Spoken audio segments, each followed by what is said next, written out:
ladies and gentlemen. Thanks for coming. We're pleased to have Dr. Yael Ziegler here tonight with us. Enjoy the lecture. Thank you. Okay. All right, Erev Tov. It's a pleasure to be here at Beit Avichai. I'd like to thank Beit Avichai for inviting me to give this three-part series on leadership in Tanakh. We won't be talking so much about leadership as we will about specific leaders. And of course, different leaders have very different ways of leading. And we're going to touch upon some of the most well-known leaders in the Tanakh. Tonight we're going to talk about Moshe, which I think there's nobody here that's not somewhat, if not deeply familiar with Moshe, one of our most important leaders, one of our most important figures in Tanakh. We will also talk about, next week, we'll be talking about Yoshua, perhaps a little bit of a less well-known leader. And in our final class, we'll talk about David and Shaul. And we're going to contrast and compare those two leaders and get a little bit of a sense of why David succeeds and Shaul does not succeed in building a dynasty of leadership. Each shiur will stand on its own. They will not be connected, so people can come to some of them and not to all of them. Tonight we're going to be talking about Moshe. Moshe, just to give a little bit of an overview of what we know about Moshe, what we think about when we think about Moshe. Moshe, of course, is the one who is so deeply, profoundly intimate with God. He is the one who speaks to God, panim el panim. He is the great lawgiver. He is the courageous leader who confronts Paro in Egypt. He is the one whose shadow looms over the sea as it splits, which of course is part of his leadership. He is the one who goes up into the consuming fire at the top of Har Sinai. He is the one who prays passionately on behalf of the people. He is the one who carries down the Ten Commandments to the people only to smash them in anger when he sees what the people are doing. Moshe is the midwife of the nation, and I use that word quite deliberately because we will a little bit be talking about midwives tonight. And he's the midwife of the religion of Israel, right? He's the one who brings us the Torah on Sinai. How small Sinai seems, said Heinrich Heine when Moshe stands on it. Right? How small Sinai seems. One could, of course, give an entire course trying to understand these different aspects of Moshe and Moshe's leadership. I certainly don't presume to be able to encapsulate Moshe in just 1 hour. But I want to try to give a little bit of a sense of Moshe, one that certainly doesn't reject other aspects of Moshe, but one that focuses on one aspect of Moshe. In order to do this, I want to begin with a question. And that is the question of why Moshe is chosen. Why is Moshe chosen? Now, Moshe himself seems to ask this question, right? When God comes to him at the burning bush, Mi anochi, mi anochi, right? Ki elech el paro, v'chi otzi et bnei Yisrael mi Mitzrayim. Who am I that I should go to Paro and I should take Bnei Israel out of Mitzrayim? Right? This question of why God chooses him at the burning bush is, I think, perhaps our first question that we want to ask when we approach Moshe. Who is Moshe? Why does God choose him? Now, we don't always have the ability to answer that question. For example, with Avraham, we don't really have the ability to answer the question, which is why the Midrashim come in, the rabbinic literature comes in to try to answer that question. We meet Avraham as he is being chosen by God. Lech lecha me'eretzcha lecha mibeit avicha el haaretz asher eka, right? We meet him there. We met him, we met his family a few psukim before, but we don't really know why Avram is chosen. But with Moshe, long before Moshe is chosen, or at least a full chapter, and a very, very important and vivid chapter, it tells us about who Moshe is before God selects him. And I think that if we look carefully and if we examine deeply that chapter, and that's, of course, here we're talking about Shmot Perek Bet, we are going to have a little bit of a deeper sense of why he is chosen by God. Okay, this is a very familiar story, the story of Perek Bet. But before we get to the story of Perek Bet, which I brought for you here in 2 parts in source number 2, I want to begin just by drawing your attention to a machloket, to an argument among some of the medieval exegetes, some of the medieval biblical commentators, on Shemot Perek Gimel, the beginning of Shemot Perek Gimel, which I brought for you here in source 1, where we're told that Moshe haya ro'eh et tzon yitro chotno kohen Midyan, vayinhag et hatzon achar hamidbar. Okay, so on his way to meet God at the burning bush, which of course he has no idea that he's about to be called by God at the burning bush, he's simply a shepherd. And the pasuk tells us that this, as a shepherd, he takes the sheep into the midbar. Okay, so some of the biblical interpreters want to ask, why the midbar?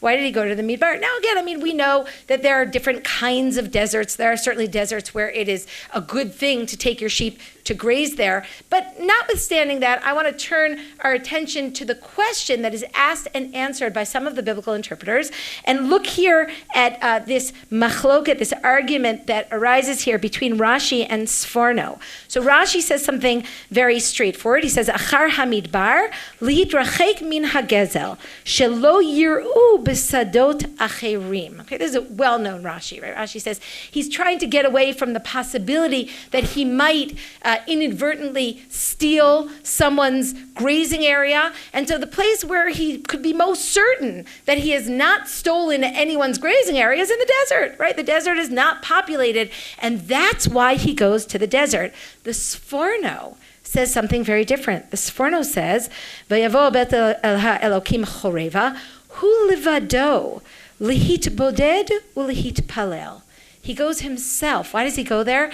In order to be alone, right? I mean, this is something that has been popularized by Breslov, right? To go do hitbodedut, right? He goes out in isolation in order to commune with God, in order to find a place that is free of people, of the trappings of civilization, of the distractions of civilization, so that it can be just him communing with God. But what I think is really the fundamental argument that underlies this discussion here between these biblical interpreters, or these different approaches of these biblical interpreters, is the question of who is Moshe as he approaches the burning bush, which might really, I think, lend itself to our question, why does God choose Moshe? Well, Rashi paints Moshe as a man whose outstanding character finds expression in his moral sensitivity, right? What Rashi highlights here is how Moshe goes to great lengths in order to ensure that he won't find himself in any questionable ethical situation, right? It's about his bein adam lechavero that Rashi is highlighting here, Moshe's interaction with human beings, which is always above reproach, or certainly he tries for it to be always above reproach. Sforno focuses on an entirely different aspect of Moshe, which is Moshe's relationship with God. Ben Adam lemakom. Moshe's desire for the desert is his desire for a place where he can meet God with no distractions. Moshe is constantly looking for God, and that's why God finds Moshe. Okay, so these are really two very different perspectives on why God selects Moshe in order to lead the people. Now, in the final analysis, I think everybody here knows that Moshe, of course, is both, right? Moshe is both an ethical man. He's both someone who is focused on bein adam lechavero, and of course, he is the ish ha'elokim. He is the quintessential ish ha'elokim. He is the ultimate man who focuses on bein adam lemakom, right? So this isn't an argument about what Moshe becomes, but it may very well be an argument about how Moshe begins this very, very impressive journey, and why God finds Moshe. So what I want to do is now I want to turn our attention to Shemot Perek Bet and see what the Tanakh itself tells us and which direction the Tanakh seems to steer us towards in asking this question.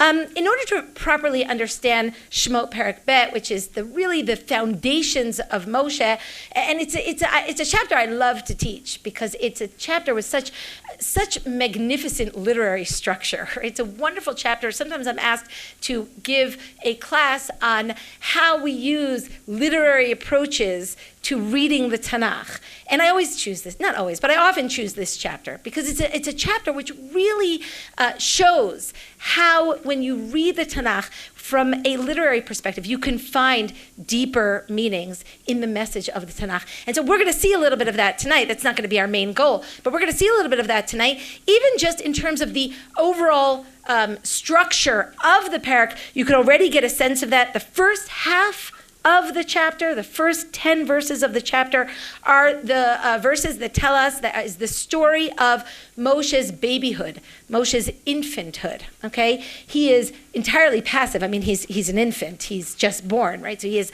not active at all. He is acted upon. This section ends with the words, I highlighted it for you, Vayigdal hayeled, the boy grows up, and that's the end of the section, right? Because this section is only interested in Moshe, the baby. The key word of this section, which appears a key 7 times, is the word ha-yeled. Not the root form yeled, but the word ha-yeled, the boy, or the infant, the one who was born. Okay, so that shows us that the story revolves around the child. I don't really need that word to appear 7 times in order to understand that that is the theme of the first part of this chapter, but it's nice that it appears 7 times because we're going to see that in the second part of the chapter, the word that appears 7 times is Ish, right? Ish. So, I mean, that certainly distinguishes the 2 sections, right? In one, Moshe is acted upon by others. He is passive. He is a baby. And in the second half of the chapter, he is becoming a man. Okay, we're going to see in a few minutes that the word Ish doesn't usually actually describe Moshe in the second part of the chapter. We'll talk about that in a few minutes. What's interesting is that Moshe gets a birth story. I think those of us, who are seeing the larger pictures in Tanakh are always interested in who gets a birth story, who doesn't get a birth story, right? And why? To what end they get birth stories.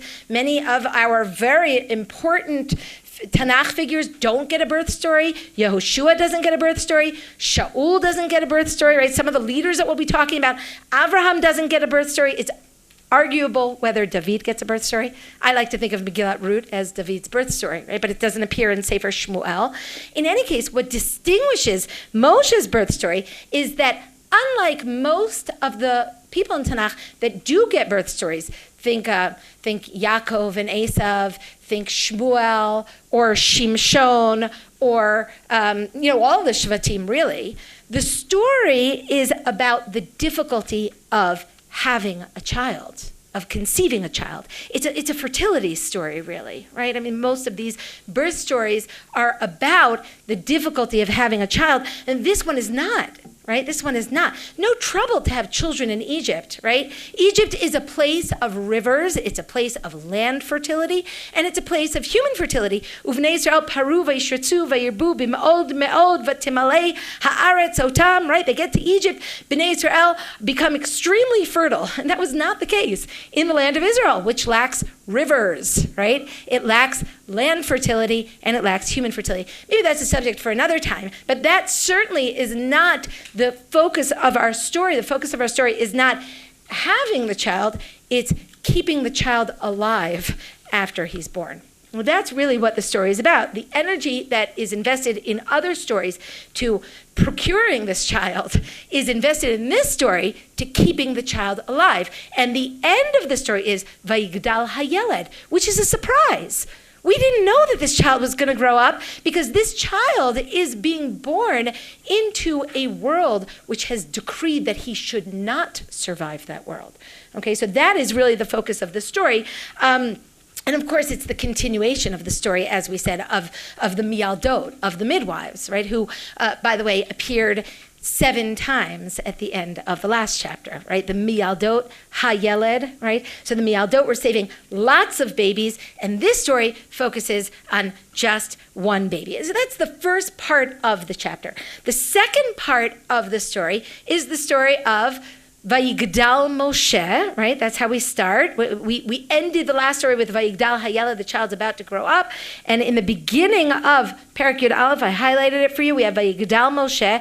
Moshe is growing up. He's becoming a man, right? In Vayhi Bayamim Ahem, Vayigdal Moshe. This is the section in which Moshe begins the process of maturation. Okay, I'm deliberately saying it that way. It's not that now Moshe is a man. It's that Moshe is becoming a man. The reason that I say it in that way is because, as I noted before, the word ish appears 7 times in this section, and yet not always, and even not mostly, does it refer to Moshe, right? It's lots of different men that surround Moshe. This is not Moshe the man. This is the search of Moshe for a man so that he can become a man. That's really what this section is about. This story is Moshe's search for manhood, for adulthood. Okay, so that's the general overall scheme of the chapter. You see that it's really divided very, very neatly. It's hard not to see the 2 different parts here and how distinct they are from each other. And if you miss it, the words Vayigdal Hayeled and Vayigdal Moshe really bracket these 2 different sections for you. Okay, I want to talk first about the first part of the chapter, then I want to go on and talk about the second part of the chapter. Maybe then we'll bring it all together and try to understand how this chapter leads us to understand the reason that God selects Moshe. I want to start by noting that in the first part of the chapter, Moshe is born with 2 distinct identities. He is both Israelite and Egyptian. Okay? One could even say that he is born twice. The first time that he is born biologically. He emerges from the womb, and in Pasuk Bet, he is described, first his mother is described, Vatara Isha, Vateled Ben, Vatera Oto. His mother conceives, she gives birth to a child, and she sees him, okay? She sees that child.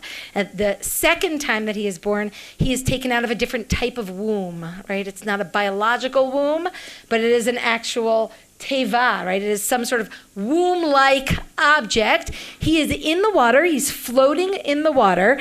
And if you look in Pasuk Vav, his non-biological mother, his Egyptian mother, Vatiftach Vatir'ehu, she sees him as well, Et Hayeled. And if you look in Pasuk Yud, which is the very end of this section, Vayigdal Yael v'tivei levat paro vayhila liven. Okay, so 2 women have a child who they take out of their womb, and they see that child. Okay, so Moshe is born twice. The first time that he's born, he is Israelite. The second time that he is born, he is Egyptian. He is the product of the hard work of both of these women and the fact that they both see him, right?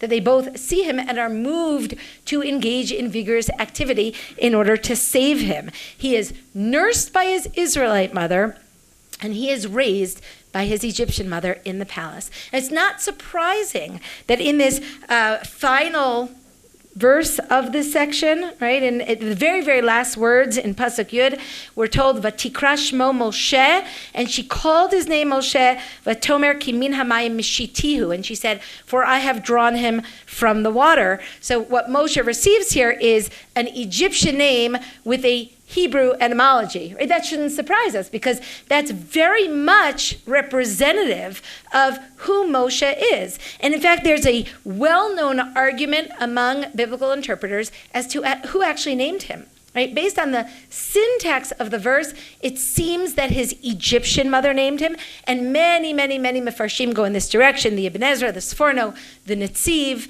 But the fact that he has a Hebrew etymology suggests that only his Hebrew-speaking mother, unless we assume that Bat Paro understood Hebrew, which the Ibn Ezra suggests maybe she did in order to resolve this question, but because he has this Hebrew etymology of his name, other Mefarshim, other biblical exegetes, such as the Abarbanel and the Chizkuni, say, no, Yocheved gave him his name, right? She is the one who gave it. Really, I think that the point is not the most important point. The text is somewhat evasive on this matter, right? It stays somewhat unclear and obscure. The important point that is made, and I think it's made throughout the section, is that Moshe's identity is deeply ambivalent or ambiguous, right? It's deeply dual, right? He is both Israelite and Egyptian. And we're going to come back to this point later, but I think that this is one of the more striking points in the story, and one that's going to lead us to the question of,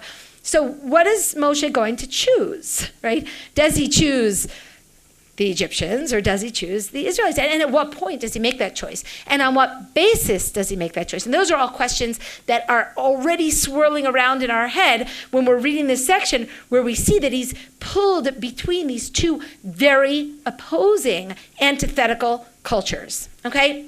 And we're going to leave that point aside. I want to make a second observation, and that is, who saves Moshe from death? And the answer is many people, right? It's a joint effort. It certainly is his mother. She's the first one. But then we have his sister, and we have Bat Paro. One could maybe throw in the Mialdot there, if you want to give them a little credit, right? Because they're working hard as well, right? Maybe they inspire the story, right? But it's all women, which I don't think comes as a surprise to any of us, both because the Midrashim are very familiar with that, and maybe because to some degree this corroborates many different perceptions of women that we have throughout the Tanakh. I'm going to talk about that in a few minutes, but first I want to show you what I think is the real shock of the story, the real surprise of the story, which is not Moshe's mother and not Moshe's sister. Neither of those figures particularly surprise us in their attempt to save Moshe. The surprise, of course, is Bat Paro.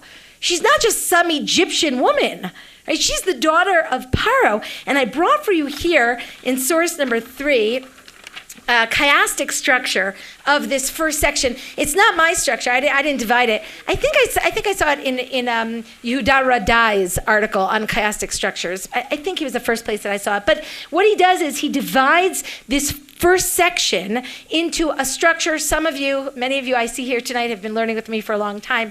You certainly know what chiastic structures are. Those who don't, a chiastic structure is ABCCBA. Okay, shofech dam ha'adam, ba'adam damo yishafech, right? We have many, many things that are constructed chiastically. It comes from the Greek word, Greek letter, the chi, right? And that's sort of the way it's structured. Now, we also have, aside from chiastic structures, we have something called a concentric structure, which has a middle. The middle is always very interesting. Right, so look at this chiastic structure. We have the birth of a son. We then have the activity of the mother. We then have the role of the sister. Right there in the middle, we have Bat Paro going back to the sister, back to the mother, and finally a deep sigh of relief. The son who was born will live. He's been sort of reborn, okay? This is really a tight structure. And this is really, I think, really resonates as a tight structure. And I think that, of course, the most important point is the center, right? That we have this focus on Bat Paro. What is she going to do? She certainly deserves to be highlighted. She's active. She's the first one to speak in the chapter. She's, of course, has power, right? She has speech because she has power, right? She has resources. She has the ability to save this child. She becomes not just the surprise of the chapter, but also the turning point of the chapter. You could call her the linchpin of the chapter, right? The whole story sort of turns on her. And the story itself gives us a sense that as the child gets further and further away from the womb, right, from his mother, from his biological source, he is more and more in danger, right? The peril seems to increase as he moves farther. So first he's in the mother's womb, and then the mother's sort of hovering around him, trying to save him. And then she leaves, and we have the sister, and it's a little bit more distant. And then there's no one there, right? He's just left in the reeds, right, floating there. And the peril is progressive, and it seems that the child is going to die, especially when Bat Paro finds the teva. It becomes more of a certainty because her name is Bat Paro, right? And she doesn't even have a name. She's the daughter of the evil tyrant, who is the one who made the decree that all Jewish boys have to be destroyed. And what's I think really really beautiful about the construction of this part of the chapter is that the tension increases and the tempo slows, right? Things become very, very slow as we see. Let's look at it inside. Look back at page 1.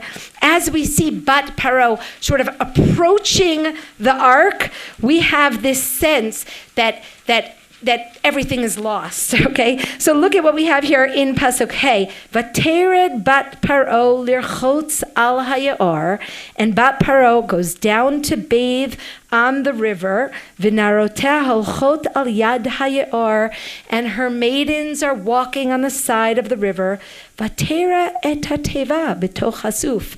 Right, there's something very dramatic about this. She sees the ark.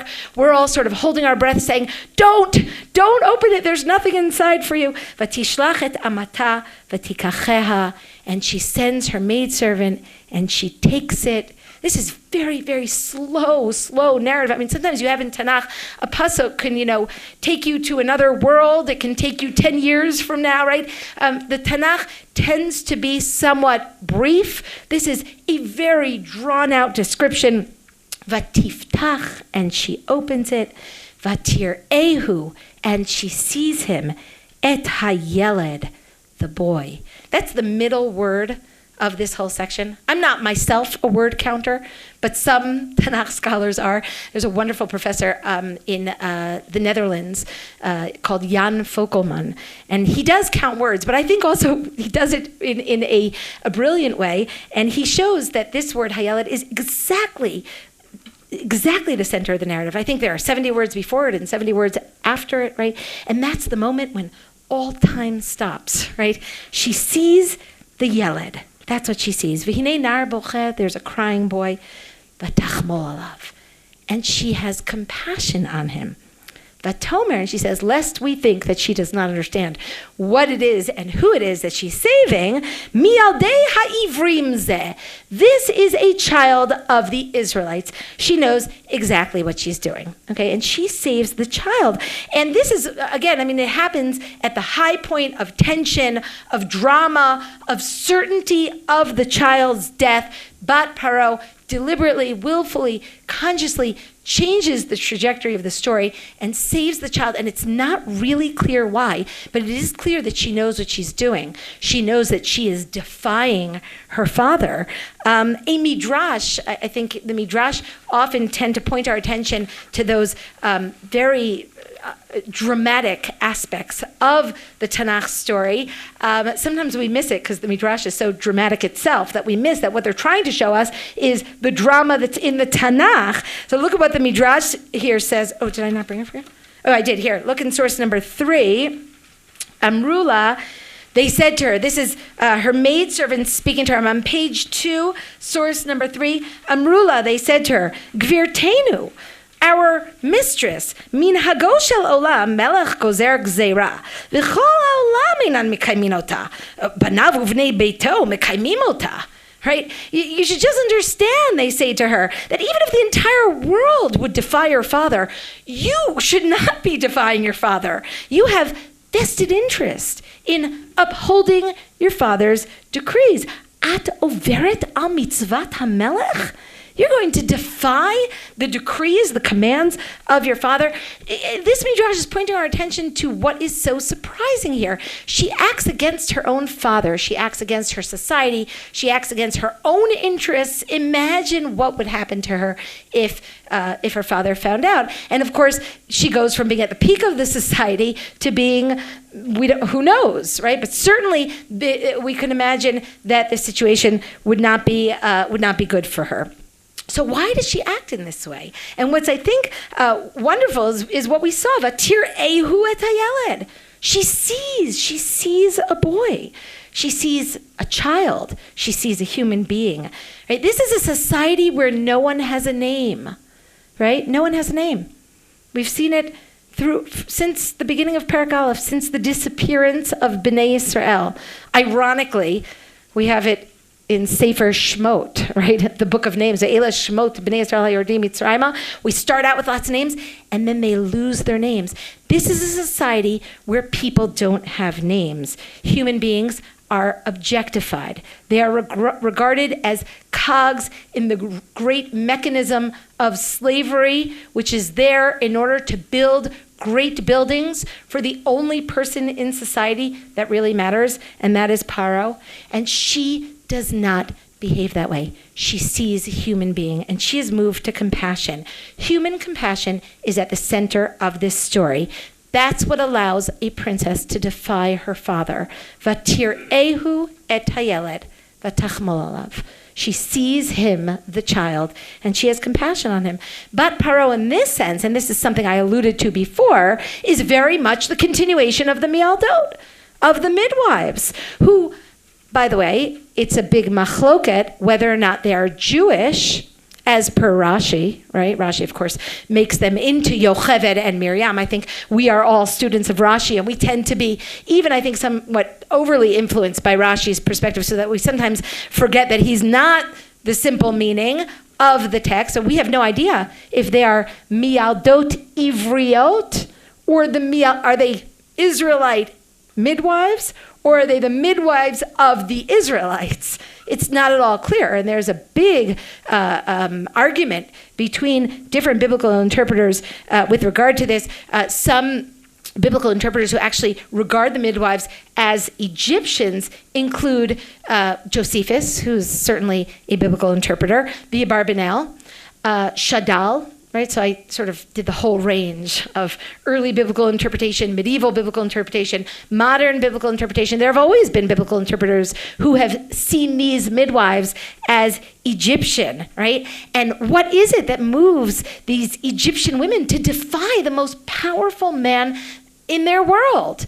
Well, it seems to be one thing and one thing only, their moral compass, right? That they are miyaldot. It's that yeled word again, right? That's what gives them the strength to thwart Paro's decree. And that's why I think it's not so surprising that this is the story of women, right? It's the story of compassion that is connected to childbirth. It's the story of the etymological connection between the word rechem and the word rachamim, right? The word for womb and the word for compassion.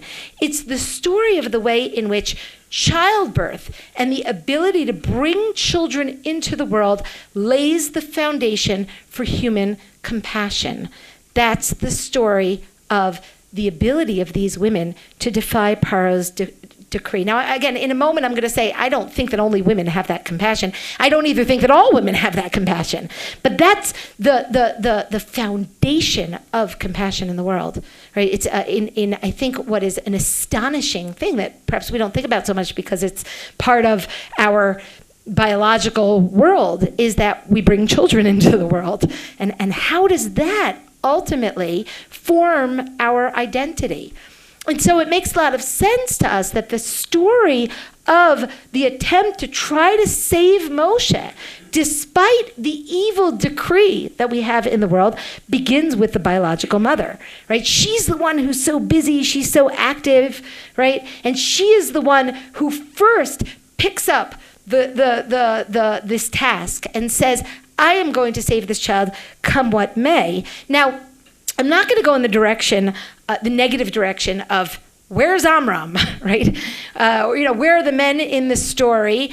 But I will just note that the Midrashim do a bit of a hatchet job on Amram's absence, okay? I'm not going to talk about it so much because I don't think that the story is about the negative portrayal of the men so much as the positive portrayal of how the fortitude, the strength, the passion, the determination of women for continuity lies at the heart of human compassion and the ability to defy evil. Okay? And that, I think, is really the point of this story. And as I said, it's not just the biological mother. It doesn't surprise us that it begins with the biological mother, but it's not just the biological mother. It's all the women in the story. It's their compassion, their humanity, their determination. And I think what really brings it home is the way in which Bat Paro, who is the last one that we would expect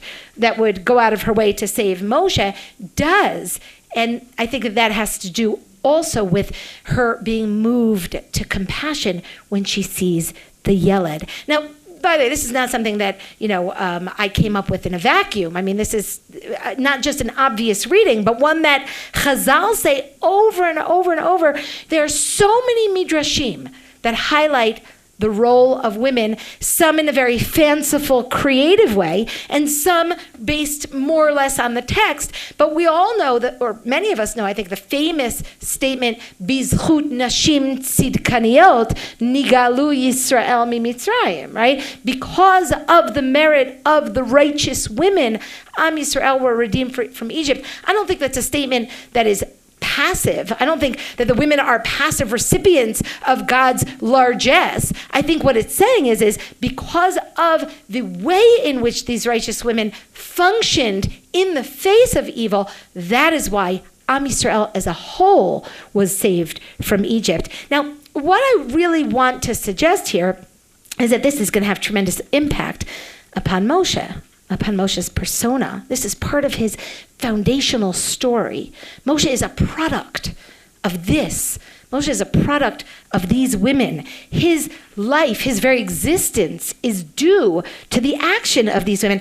I think he's going to learn a great deal from this. I think he's going to draw a lot of strength from this. And I think he's going to draw directly from this into his experiences and into his, at least, initial persona, but also later on as well. I'll just mention one sort of side point. The reason it's a side point is because it's actually a negative context, but I think it tells us a lot about how deeply Moshe understands that the compassion that he experienced as a result of these women's role as women are meant to be internalized by him as a leader. Okay, now the reason, the negative context that I'm referring to is when Moshe says, I don't want to be a leader anymore, right? And what does he say there in Bamidbar, Perek Yud Aleph? He says, Ha'anochi hariti et kol ha'am hazeh? Did I conceive this people? Im anochi yiladtihu? Did I birth them? There are so many references to his initial formative experience, right? He goes on and he says, "Ki tomar elai sa'eu v'chekecha kasher yisa ha'omen et hayonek."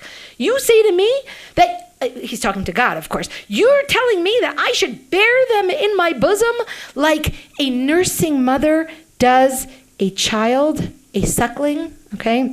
And then he goes on, he says, where am I going to have food from to give them when they cry to me? Right? It's that crying. We had that crying also in our section. And then he goes on and he says, you know what? Just kill me. De al er'eh bira'ati. It's the opposite, right, of his mother, his biological mother, and his adoptive mother. He says, I don't want to see anything. It's too much for me. I can't be like them. Right? You see it? I mean, I think it's really a magnificent testimony to what Moshe understands is the ideal that he's meant to draw. When he says, I can't do that, I can't be like them, that's when he gives up on his leadership. Now, and again, I mean, I think as an aside, I'll just go back to what I mentioned as a side point before, which is that the fact that Moshe knows that he has to emulate his mothers in order to be a great leader, perhaps even in order to be a great man, shows, of course, that this experience of motherhood and the way in which it transforms us is not limited to women, right? It's that we are all meant to learn from that experience and internalize that into our fundamental character. Moshe is consciously trying to emulate, to internalize this experience. And so ultimately, Moshe's birth story is very much facilitating his destiny. It's very much laying the foundation of who he is supposed to be. Moshe's formative experience involve these women with tremendous passion and courage and fortitude and of course compassion, because he is seen by women who have compassion on him, because he is pulled out of the water by a woman. Therefore, he is meant to be the person who becomes the midwife of Am Yisrael. He pulls them through the Am Suf, right? He pulls them out of the water and he emerges with them safely on the other side despite the prevailing dangers, right? I think that this is partially who he is supposed to be, and we already sense it from his original formative story. Now, in this regard, I think we have to make a very obvious point, which the Ibn Ezra makes, which is, don't forget that his name is not Mashoy, Right? What should his name be? It should not be Moshe. Moshe means someone who pulls. Mashui is someone who is pulled. He didn't pull anybody in that story. He is not Moshe. He is Mashui. That's the Ibn Ezra's comment. I didn't bring you that, Ibn Ezra, but that's what he says right away. Right? And he explains it the way that he explains it, but I'm gonna explain it the way that Yeshayahu explains it. Okay? I did bring you this pasuk in Yeshayahu. And look at what Yeshayahu says. Yeshayahu just has a great time with this story. We're going to see another pasuk later. For some reason, I brought for you 2 number 5s. Okay, just ignore that. Look on page 3 at the first source number 5 that you have, which is Isaiah 63:11. Look at what Yeshayahu says. Vayizkor yimei olam, Moshe amo, ayeh hama'alem meyam, et ro'ei tzono, ayeh hasam bekirbo, et ruach kodsho. He remembers the Moshe Amo, the one who pulled his nation. In the next pasuk, he's going to refer to Moshe again, right? He's talking about Moshe. I mean, there's some controversy about that, but it's the fact that he refers here to this idea of Moshe Amo is, I think, a very wonderful and creative exegesis on Moshe's name. What Yeshayahu is saying is Moshe is called Moshe and not Mashui because the one who is drawn must transform himself into the one who draws. He is drawn from the water in order so that he can become the leader who draws others out of the water. Okay, that's who Moshe is. He has to learn from his formative experiences and internalize them in order to become a great leader. Okay, let's look at the second part of the story, which is the second half of the story. Moshe is no longer a passive baby. He is becoming an active adult. And here we return once again to the question of Moshe's identity. And this is obviously the first question that we're going to ask ourselves when we meet Moshe. Who is he? Is he Egyptian or is he Israelite? Well, we all sort of breathe, I think, a sigh of relief when we get to Pasuk Yud Aleph, because look at what it says. Vayi b'yamim hahem, vayigdal Moshe, vayetze el echav, vayar b'sivlotam, vayar ish mitzri, makeh ish ivri me'echav. Right? You see it? It was in those days Moshe grew up and he went out to his brothers and he saw their sufferings and he saw an Egyptian man who was hitting an Israelite man, one of his brothers. Okay, so why do we breathe a sigh of relief? Well, because the pasuk says the word brothers twice, right? So we immediately understand who Moshe is. Moshe is someone who identifies deeply with his Israelite brothers. And in fact, almost all the biblical interpreters are thrilled with this reading. Many of them explicitly lavish praise onto Moshe for his sensitivity to his brethren, even though he grew up in an Egyptian palace. Look at the Ramban there. Look at the Sforno there. Look at the Abarbanel there. Look at different various midrashim. This is a wonderful moment where we see that Moshe, despite all those years of being in the luxury of the palace, actually identifies deeply with the slaves outside who, he probably hasn't had much contact with for many years since he was weaned. Still, I'm not convinced that this is the correct reading. It's striking that later on in the parak, Moshe is going to be identified, perhaps misidentified, by the daughters of Reuel, who he'll meet next to the well, as an Ish Mitzri, an Egyptian man. And maybe they're wrong. I mean, it could be they just misidentify him, although the Midrash is not happy with Moshe there, right? It's one of the reasons that the Midrash gives why Moshe doesn't enter Eretz Yisrael, is because he let people misidentify him as an Egyptian, right? Okay, but maybe they're just wrong. But later events also indicate that Moshe is still struggling with his identity. For example, the fact that he stays with Reuel, the Midianite priest, for so many years. He doesn't appear to think very much about his brethren enslaved in Egypt until God comes to him and tries to sort of wake him up, right? And then he refuses for all sorts of reasons, right? One, of course, is his innate modesty, but there seem to be lots of reasons that he refuses to go and take the people out of Egypt. And so what I want to introduce you to is an approach, maybe some of you know the approach, but an approach, I think it's a brilliant approach of the Ibn Ezra to this pasuk, the same pasuk.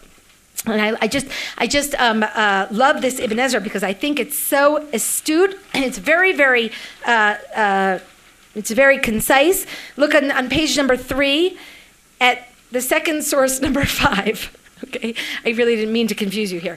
Okay, Ibn Ezra Shmot 2:11. Vayetze el Echav. Okay, so the Ibn Ezra says Hamitzrim ki be'armon hamelech haya.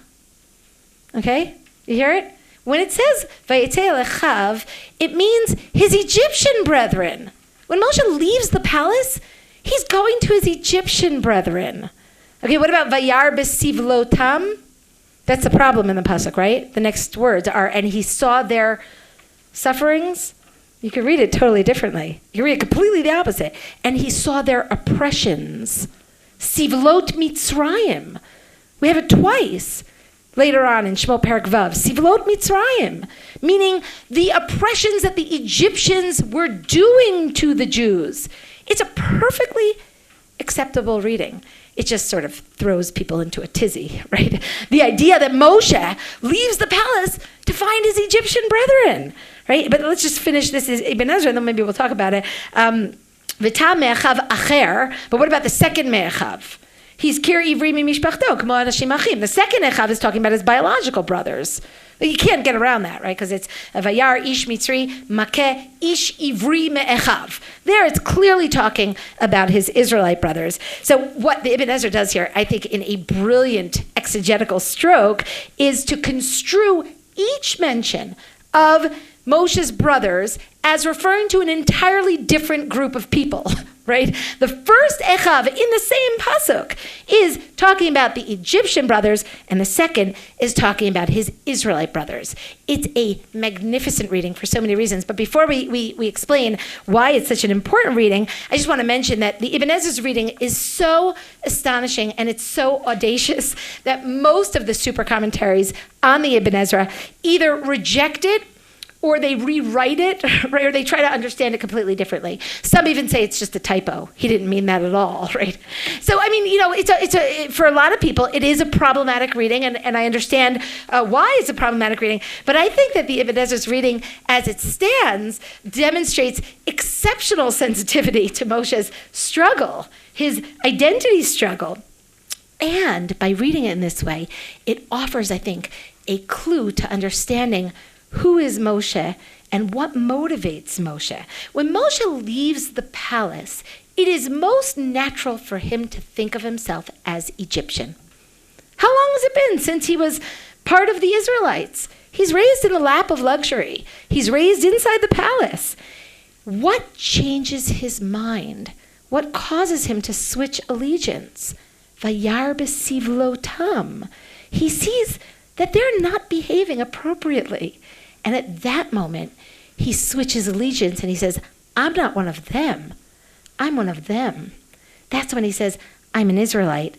What motivates Moshe to change his allegiance so abruptly, I mean, basically in the middle of the pasuk, and this is at least the way that the Ibn Ezra reads it. I don't know whether it's a correct reading or not a correct reading, but it certainly is a possible reading. And I think that the Tanakh often leaves room for different layers of reading so that we can emerge with different messages. I said, this is certainly a possible reading. What does it tell us? It tells us that Moshe is repelled by injustice. He cannot identify with injustice. So when we ask the question, who is Moshe, Egyptian or Israelite? The answer is neither. Moshe is a man of justice. He is a man who is motivated by human compassion. Moshe identifies not with the Israelites, not with the Egyptians, but with righteousness, with just human beings. That's why he feels alienated from the oppressor and aligned with the oppressed, with the abused, with the suffering. And that's what's going to cause him to leave Egypt, right? When does he leave Egypt? When he can't identify with the Israelites either, because they're fighting also, right? We're going to see that in just a moment. In order to maybe better understand, I just want you to see this second chiastic structure that I brought for you here in source number 7. It's a broader structure of the parak. Again, this is not my structure. This one also, I believe it was Yehuda Radai, that he was pretty much the pioneer of finding chiastic structures in Tanakh, some of which are more compelling and some of which are less. And this one I think is a very compelling one. It's very tight. It tells us the story opens with marriage and birth. It moves on to the story of Bat Paro. Then Moshe saves his brethren from Egyptians. Moshe's brethren abuse each other and deny him. That's the center. Then Moshe saves the Midianite girls. Yitro gathers Moshe into his home, and we end with marriage and birth. It's also, I think, a very tight structure, right? For those of you who are not familiar enough with the parak, if you go back and you reread the parak, you see really this encompasses all of the basic stories here. What do we learn from this structure? Well, first of all, note how Bat Paro is matched by, I called it Yitro. He's not Yitro in this parak, he's Reuel, right? But I'm not going to get into the question of how the text, who is Yitro and Reuel and what is the relationship. For our purposes, they're the same person because they're Moshe's in-laws, the in-law family, okay? So you call him Reuel, you call him Yitro. There's a big machloket as to whether or not it's the same person, right? Famous midrash that tells us that it's the same person. He had 7 names. I'm not going to get into that right now. I'm just going to sort of blur the two. But if you note here, Bat Paro and Yitro save Moshe, okay? In both of these sections of the story. So at either end of the story, Moshe is impacted not by people who are necessarily Israelites, but people who care about justice, right? It's the universal law of justice. All of Moshe's 3 stories, C, D, and C, okay? And those are the main stories in which Moshe is active in his formative years. All of them are the same. They're all the same, all 3 of these stories. They all involve justice. They all involve saving the weak from the strong. They are all stories in which Moshe is an outsider and has absolutely no business getting involved in the fight, right? He comes in from the outside. In all 3 stories, Moshe is involved in a different kind of fight, okay? In the first one, it's Egyptian who's oppressing a Jew.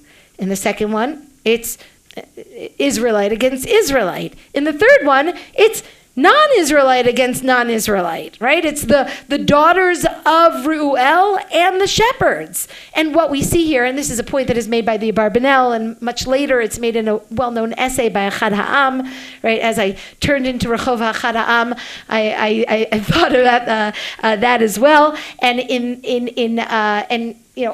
both the Abarbanel and other biblical interpreters have noted that Moshe is on an equal opportunity quest for justice, right? He's not trying to save his people.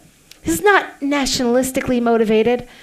He's just looking for justice. It doesn't matter who is involved here.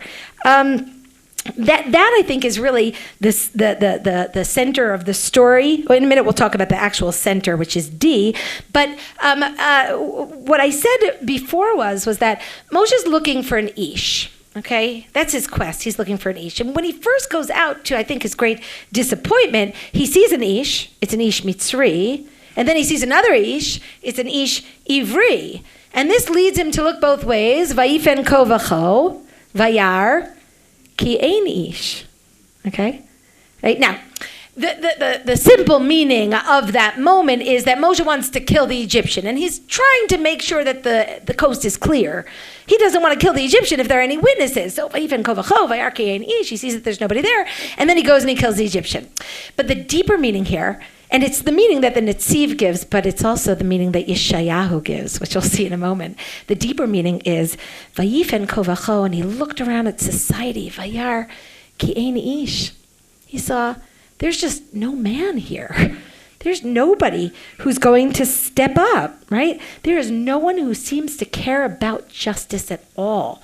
Now, he may not yet know that about the Israelites. The Netziv says it just means that he sees no Egyptian who cares at this point about justice. But what we see is that there's nobody worthy of Moshe to imitate. There's no one who intervenes. There's no one who sees. There's no one who exhibits compassion. I mentioned that Yeshayahu interprets it in this way. Look in source number 9. Again, I think it's an amazing exegesis that we have in Yeshayahu Nun Tet. Is source number 9 on page 3. Yeshayahu is describing a society of injustice, an absence of mishpat. He says, "V'usag achor mishpat, utstaka merachok ta'amod, ki chashla v'rachov emet unchochecha lo tuchal lavo, v'tehi ha'emet ne'ederet." Right? Truth is absent. V'sar me'ra mishtolel. Vayar Hashem, God sees. Vayera be'enav ki ein mishpat. It is bad in God's eyes, for there is no justice. Vayar ki ein ish. Right? He sees there's no man. Vayishtomem, and he is astonished. Ki ein mafkia. There is no one to intervene. Okay, that's our situation. Vayar ki ein ish, vayishtomem ki ein mafkia, right? He sees that there's no one to intervene, and this is, of course, the final straw for Moshe is not this, but in the next story, when he sees the Israelites fighting, and he says, to the Rasha, Lama takerecha, and the Rasha's response is a Sodom and Amorah response, Mi samcha l'sar v'shofet aleinu, who made you the arbiter of justice, right? He's not interested in justice. And at that point, and that's the center here of the story, at that point, Moshe leaves. Now, ostensibly, he runs away from Paro because Paro is trying to kill him. But Rashi recognizes that there's a deeper motivation for Moshe to leave. And I think it's also a deep understanding of the story. Rashi says here, in source number 10, when Moshe finds out that Paro is trying to kill him, the pasuk says, "Vayira Moshe vayomer achei noda hadavar." Right? Moshe becomes very frightened, and he says, "This thing has become known." Which, on the simple meaning, it's very clear what he means. He means that Paro found out that I killed the Egyptian, and now he wants to kill me. But look at what Rashi does here. Vayira Moshe kipshuto. Right? Rashi says, well, it has a simple meaning. Umidrasho. But if you look deeper, what you see is da'aglo al shera'ab Yisrael risha'im dilatorin. He looked into Am Yisrael and he saw that there were evil slanderers there. Amar me'ata shema einam ru'uyim lihigael. Maybe they're not worthy of being redeemed. Achein noda hadavar, says Moshe. Now I understand. Kimashma'o, Rashi says, there is a simple meaning, but midrasho nodali hadavar, shayiti tameh alav. Now I understand what I could never understand. Mechatu Yisrael mikol shivima omot liot nirdim bavodat parech. I never understood. What did they do wrong that God was so angry at them, that he enslaved them? Aval ro'ani shehem re'uyim lakach. Now I see that they deserve this. And then Moshe leaves. Moshe's done. He's had it. His wanderings then take him to Midian, to the desert, to a place where there is no civilization. Right? He's done with human beings. And yet when he first gets to Midian, he meets another situation of injustice, right? He just can't get away from it. And he also can't bear seeing it. And so again, he gets involved. And so ultimately, Moshe, who has really met in his adult life only injustice and unkindness and lack of morality and apathy all around him, at that very low moment in his life when he has experienced the evil of the shepherds, the lack of justness and righteousness of the shepherds, when he feels so alienated from the world. And think about the etymology that he gives when he names his son Gershom. Ger haiti be'eretz nochriya.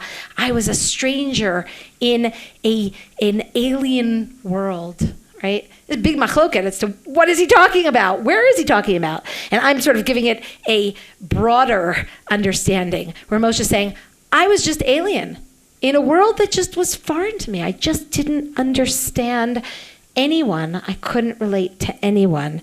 And at that moment, he meets Reuel. Reuel is motivated by considerations of justice. when the girls come home. Now I'm going to offer a very positive reading of Reuel. I will mention that there's a certain amount of controversy among biblical interpreters, primarily rabbinic interpreters, as to whether or not Yitro, Reuel, is a good character or a bad character. He is, of course, Kohen Midian, right? And what does that mean? I'm not going to get into that for the moment, but I'm going to offer a positive reading. I think it's the pshat. I think it's the simple meaning. When the girls come home and see Reuel, and he says, Lama miharten hayom? How'd you get home so quickly? Right? Which shows us, of course, that the injustice that they suffered at the hands of the shepherds who stole their labor and their water was, of course, a daily occurrence. And they tell him, Ish Mitzri hitzilanu miyad haroim, v'gam dalo dala lanu. An Ish Mitzri saved us from the shepherds, and he drew water from us. What's Reuel's response? He's very excited, and he's a little angry, right? He says, V'ayo, where is he? Lama zazav tenet aish? Why'd you leave him? Kir'en lo v'yochal lachem. Call him home, so that we can properly give him his due. Now, this very much matches Yitro, right? Again, I'm sort of blurring between the two. Yitro later in the story. When Yitro comes to meet Moshe at the beginning of Parshat Yitro, when Moshe is encamped at Har HaElokim, and we're told, Vayishma Yitro vayavo. Yitro hears and he comes. Right? And what is it that he says to Moshe? What excites him so much? Vayatzilem Hashem. Vayatzilem, it's the same word that we had when the girls reported that Moshe saved them. Ish mitzri hitzilanu. The word vayatzilem is going to appear 4 times. Later on in Shmot Yudchet, Baruch Hashem asher hitzil etchem me'eretz Mitzrayim u'miyad Paro. Yitro is going to say, blessed is God, because he did hatzalah. He saved you. What moves Reuel/Yitro are acts of justice, saving the oppressed from the oppressors.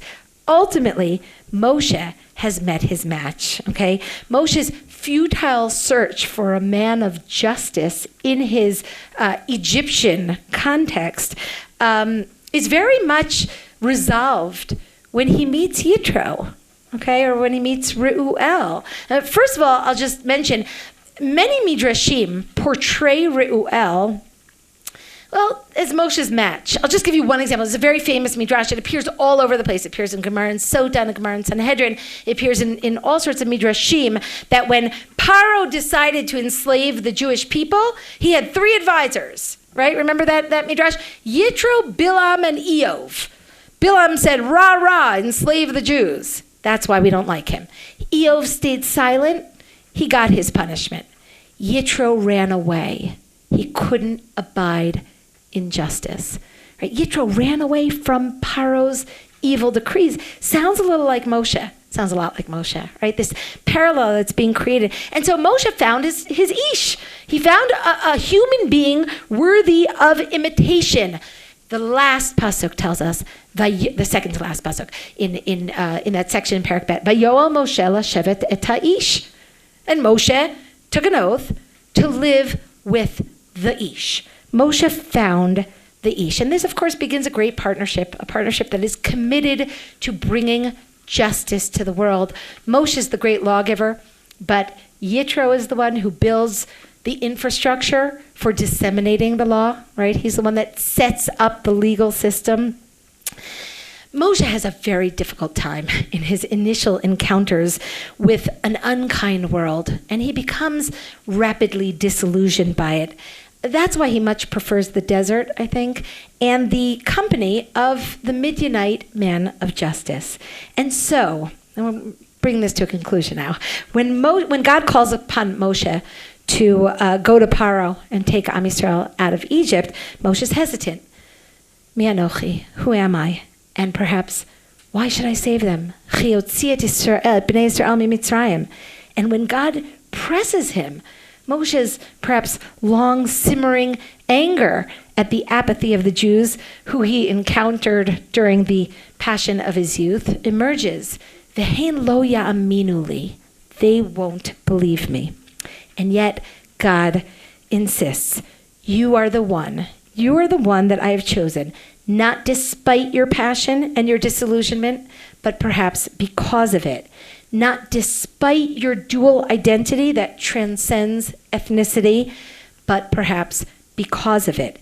And the Midrash reads the moment that God chooses Moshe at the burning bush as harking backwards to the story of Moshe's youth.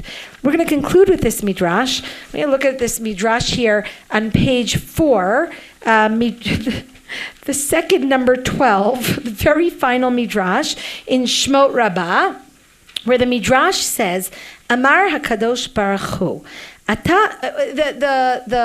context is that God sees Ki Moshe sar lir'ot, right? God sees that Moshe went to see the burning bush. I mean, that seems to be the simple meaning.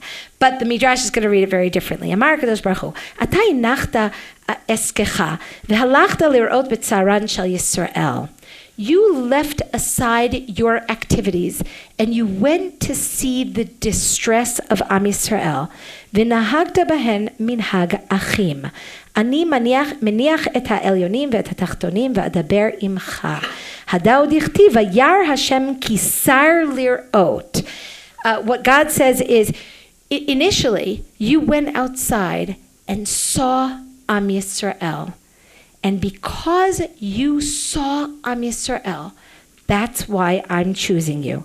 Ra'ah HaKadosh Baruch Hu b'Moshe shesar mi'iskav lir'ot b'sivlotam. Lefikach v'ikra alav Elokim mitoch hasneh. So I've done away with the Ibn Ezra's reading and gone back to the usual reading, which is what the Midrash does. But for the purpose, I think, of explaining many of the things that we've been discussing in tonight's shiur, why does God choose Moshe? Because Moshe sees the pain of others. Because he learned from the compassionate women in his life how to truly see the other. Moshe is chosen because he identifies as a human being of justice, because he identifies with what is right and moral and good. It is only later in the story that Moshe becomes a man of God. It is only later in the story that Moshe becomes, at least according to the Pshat, a man of lofty spiritual achievements. This is not his portrayal in Shmot Perek Bet. Moshe is chosen initially not because he is a man of God, but because he is a man among men, a man who holds universal truths of virtue and goodness.